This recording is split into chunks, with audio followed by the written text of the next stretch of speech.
Hi అందరికీ. నా voice వినడానికి కొంచెం ఇబ్బందిగా ఉంటుంది. ఇగ్నోర్ చేయండి. ఎందుకంటే వాటర్ చేంజ్ వల్ల నాకు కోల్డ్ అయిందన్నమాట. నేను ఎక్కడికెళ్ళాను, వాటర్ ఎందుకు చేంజ్ అయిందనేది వచ్చే వీడియోలో అప్డేట్ ఇస్తాను. ప్రెజెంట్ అయితే మనం క్విక్గా టమాటా రైస్ ఎలా చేయాలో చూద్దాము. క్విక్గా మనకు బ్రేక్ఫాస్ట్ అయిపోవాలంటే దీన్ని ట్రై చేయొచ్చు. చాలా ఈజీ ఉంటుంది అండ్ టేస్టీగా ఉంటుంది. క్విక్గా కూడా అయిపోతుందన్నమాట.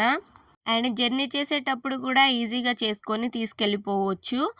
టమాటా రైస్ ఎలా చేయాలంటే ఫస్ట్ ఆయిల్ వేసుకొని మసాలా దినుసులన్నీ వేసుకోవాలి.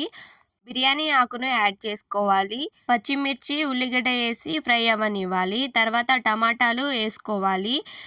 ఉప్పు, కారం, పసుపు, అల్లం వెల్లుల్లి పేస్ట్ అండ్ మసాలా, ధనియాల పొడి యాడ్ చేసుకొని బాగా స్మూత్‌గా టమాటాలను ఉడకనివ్వాలి.